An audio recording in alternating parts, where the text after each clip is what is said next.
आज रूसी सेना ने यूक्रेन में कहां किए हमले, D-30 हॉवित्ज़र हमले में यूक्रेन को कितना नुकसान हुआ, पोर्ट सिटी ओडेसा में रूस ने कितनी मिसाइलें दागी, यूक्रेन ने काउंटर अटैक करते हुए कहां हमले किए। भीषण जंग में जुड़ी बड़ी खबरों के लिए देखिए रूस यूक्रेन टॉप 9। खेरसोन में D-30 होवित्ज़र से रूस का यूक्रेन पर प्रहार। रूसी सेना ने होवित्ज़र से यूक्रेनी एमुनिशन डिपो पर विनाशक हमला किया। हाई एक्सप्लोजिव गोलों ने यूक्रेन में तबाही मचाई।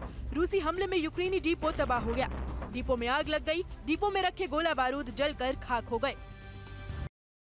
रूसी पैराट्रूपर्स ने डोनेस्क में ड्रोन हमले का वीडियो जारी किया है, जिसमें रूसी सेना ड्रोन के जरिए यूक्रेन सेना के कमांड पोस्ट को चुन कर टारगेट कर रही है। बंकर में छिपे यूक्रेनी सेना को निशाना बना रही है। रूसी सेना ने यूक्रेनी ठिकानों पर 40 से अधिक बार हमले किए। यूक्रेन और नाटो से टेंशन के बीच रूसी सेना वॉर एक्सरसाइज में जुटी हुई है। भारी बर्फबारी के बीच रूसी स्ट्रेटेजिक मिसाइल फोर्स की टैगल ब्रिगेड ने युद्धाभ्यास किया। टैगल ब्रिगेड ने डमी टारगेट को तबाह किया। रूस के रक्षा मंत्रालय ने वॉर ड्रिल का वीडियो जारी किया। यूक्रेनी कब्जे वाले डोनेस्क में रूसी सेना ने बीती रात विनाशक प्रहार किया। रूसी सेना ने चुन कर यूक्रेनी सेना पर हमला किया। रूसी सेना ने हमले की तस्वीरें भी जारी की, जिसमें साफ देखा जा सकता है कि रूसी सेना ड्रोन से यूक्रेन पोस्ट पर हमले कर रही है। हमले में यूक्रेन को काफी नुकसान की खबर है। कई यूक्रेनी सैनिक घायल भी हुए हैं। रूसी सेना ने यूक्रेन के पोर्ट सिटी ओडेसा में भीषण बमबारी की। रूसी सेना ने ओडेसा में ड्रोन और मिसाइल से रात भर हमले किए। रूसी हमले में ओडेसा में इंफ्रास्ट्रक्चर को नुकसान हुआ। यूक्रेन के मुताबिक सेना ने 8 रूसी शाहिद ड्रोन को मार गिराया। रूस ने खेरसोन में भी ड्रोन हमला किया। रूस पर यूक्रेन का काउंटर अटैक जारी है।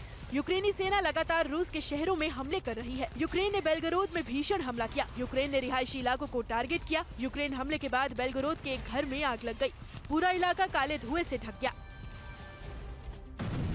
यूक्रेन के सूमी में रूसी सेना का हमला जारी है। रूसी सेना ने सूमी के रिहायशी इलाके में जबरदस्त शेलिंग की। रिहायशी इलाके में बने सेना के कमांड पोस्ट को निशाना बनाया। यूक्रेनी सेना के मुताबिक रूसी सेना ने रॉकेट मोर्टार और ड्रोन से हमला किया। रूसी हमले में 12 कम्युनिटी सेंटर तबाह हो गए। यूक्रेनी सेना जहां से पीछे हट रही है, वहां एंटी टैंक माइंस बिछा रही है, जिससे रूसी सेना को भारी नुकसान हो रहा है। यही वजह है कि रूस की सेना लुहांस्क में जमीन में छिपे विस्फोटकों को ढूंढकर बाहर निकाल रहे हैं। फ्रांस के फैसले से रूस और यूक्रेन युद्ध और भड़क सकता है। पश्चिमी मीडिया के मुताबिक फ्रांस यूक्रेन को हथियारों की खेप भेजने वाला है। फ्रांस यूक्रेन को एयर डिफेंस सिस्टम और 100 आर्मर्ड व्हीकल देगा। फ्रांस यूक्रेन को 30 एंटी एयरक्राफ्ट मिसाइल सिस्टम भी देगा। फ्रांस के रक्षा मंत्री सेबेस्टियन लेकोर्नु ने हथियार भेजने का ऐलान किया।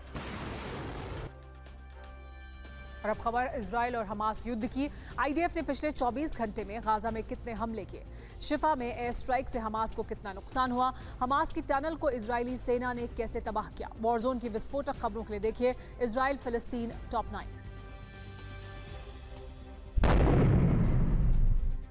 इजरायली एयरफोर्स ने उत्तरी गाजा में जबरदस्त एयर स्ट्राइक की। IDF की शिन बेट ने गाजा में हमलों को अंजाम दिया। IDF ने शिफा अस्पताल में हमला किया है। IDF की एयर स्ट्राइक में हमास का ठिकाना तबाह हो गया है। IDF का दावा है कि शिफा अस्पताल के पास हमास ने ठिकाना बनाया था, जिसे तबाह कर दिया। उत्तरी इजराइल में हिजबुल्लाह ने भीषण हमला किया। हिजबुल्लाह ने लेबनान बॉर्डर से मिसाइल और रॉकेट से हमला किया। उत्तरी इजराइल में IDF के कमांड पोस्ट को टारगेट किया। हिजबुल्लाह के हमले से IDF को भारी नुकसान हुआ। कमांड पोस्ट तबाह हो गई।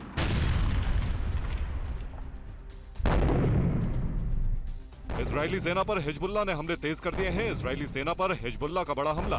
IDF की मीटिंग के दौरान ही हिजबुल्लाह ने विध्वंसक रॉकेट अटैक किया। दावा है कि विस्फोटक धमाके में कई IDF सैनिकों की मौत हो गई। हमला लेबनानी फिलिस्तीन बॉर्डर पर राहेब में हुआ। हिजबुल्लाह के ठिकानों पर इजरायली सेना का विनाशक हमला। IDF ने दक्षिण लेबनान में हिजबुल्लाह के ठिकानों पर अटैक किया। IDF ने हिजबुल्लाह के रॉकेट हमलों पर पलटवार किया। IDF के हमले में तैयबा, नकौरा, हनीन में हिजबुल्लाह के बेस तबाह हो गए। गाजा के अल शिफा में इजरायली सेना का बहुत बड़ा हमला। IDF ने हमास के ठिकानों को बम लगाकर उड़ा दिया। धमाके के बाद इमारत नेस्तनाबूद हो गई। IDF ने हमास की सुरंग को भी तबाह कर दिया। IDF ने हमास लड़ाकों पर ड्रोन से भी हमला किया। इजराइल के गोलान हाइट्स में विध्वंसक अटैक। इराकी इस्लामिक रेजिस्टेंस ने गोलान हाइट्स पर हमला किया। इजरायली सैन्य बेस को टारगेट किया। हमले में आईडीएफ को भारी नुकसान का दावा किया। इराकी मिलिशिया ने रमजान में हमले तेज करने का ऐलान किया। वेस्ट बैंक के तुलकरम में आतंकी हमला। भीड़ भाड़ वाले इलाके में हमला। आतंकी फिलिस्तीन अथॉरिटी की वर्दी में था। आईडीएफ के जवानों ने आतंकियों को चारों तरफ से घेरा। हमले में कई लोग घायल हुए। इजराइल पर लेबनान और सीरिया का डबल अटैक। लेबनान से हिजबुल्लाह ने उत्तरी इजराइल पर हमला किया। हिजबुल्लाह ने इजरायली बेस पर किया हमला।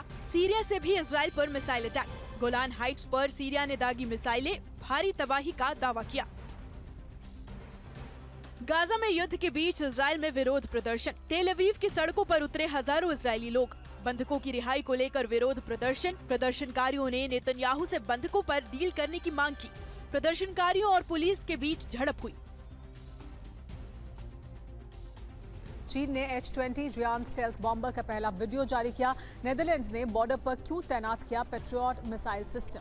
क्या आर्मेनिया और अजरबैजान में फिर जंग होने वाली है? जापान क्यों बना रहा है अंडरग्राउंड शेल्टर? वैश्विक तनाव से जुड़ी खबरों के लिए देखिए ग्लोबल टेंशन टॉप 9। चीन लगातार अपनी सैन्य ताकत में इजाफा कर रहा है। चीन ने आज H-20 जियान स्टेल्थ बॉम्बर की पहली तस्वीर जारी की। चीन की H-20 जियान स्टेल्थ बॉम्बर जल्द ही PLA में शामिल होगी। रडार की पकड़ आने वाला शियान H-20 बॉम्बर हाइपरसोनिक मिसाइलों से भी लैस है। रूस के खिलाफ नीदरलैंड्स ने भी युद्ध की तैयारी शुरू कर दी है। दावा है कि नीदरलैंड्स ने रूसी बॉर्डर के नजदीक पैट्रियट मिसाइल तैनात की है। रूसी हमलों की आशंकाओं के मद्देनजर तैनाती की गई है। नाटो देश भी लिथुआनिया में पैट्रियट तैनात करेगा। मिडल ईस्ट में भारी टेंशन के बीच ईरान से दुनिया को हैरान करने वाली तस्वीर आई है। दावा है कि ईरान बड़े न्यूक्लियर तैयारी में जुटा है। ईरान ने अंडरग्राउंड न्यूक्लियर फैसिलिटी तैयार कर ली है। सैटेलाइट तस्वीर से न्यूक्लियर फैसिलिटी का खुलासा हुआ है। ईरानी न्यूक्लियर प्रोग्राम से पश्चिमी देश घबराए हुए हैं। दावा है कि ईरान न्यूक्लियर प्रोग्राम के बारे में यूएन को भी जानकारी नहीं है। IAEA के डायरेक्टर ने ईरान के न्यूक्लियर प्रोग्राम पर चिंता जताई है। कहा है कि न्यूक्लियर प्रोग्राम में पारदर्शिता की कमी से दुनिया पर बड़ा संकट आ सकता है। इंडोनेशिया में सैन्य बेस में विध्वंसक धमाका हुआ। धमाके में हथियारों का गोदाम तबाह हो गया। गोदाम रखे हथियार और गोला बारूद खाक हो गए। धमाका इतना जोरदार था कि आवाज कई किलोमीटर दूर तक सुनाई दी। मिलिट्री बेस पर हमले की आशंका के बीच रेस्क्यू ऑपरेशन। चीन और नॉर्थ कोरिया से टेंशन के बीच जापान अंडरग्राउंड शेल्टर बनाने में जुटा है। जापान ये अंडरग्राउंड शेल्टर ओकिनावा आइलैंड में बना रहा है। ओकिनावा आइलैंड ताइवान के पास है। ताइवान के पास बना रहा है। एंटी एयरक्राफ्ट मिसाइल और मिसाइल लॉन्चर भी तैनात करने की खबर आ रही है। आर्मीनिया और अजरबैजान के बीच एक बार फिर जंग के आसार बढ़ गए हैं। आर्मीनिया और अजरबैजान बॉर्डर पर सैन्य मूवमेंट काफी बढ़ गई है। पश्चिमी मीडिया ने तस्वीर जारी करते हुए दावा किया है। आर्मीनिया बॉर्डर पर हथियारों की तैनाती कर रहा है। नागोर्नो काराबाख को लेकर दोनों के बीच पहले भी जंग हो चुकी है। ग्लोबल टेंशन के बीच रूस ने सरमत इंटरकॉन्टिनेंटल मिसाइल के परीक्षण का वीडियो जारी किया। दावा है कि रूस ने साउथ पोल से सरमत को लॉन्च किया। रूसी सरमत ICBM न्यूक्लियर ले जाने में सक्षम है।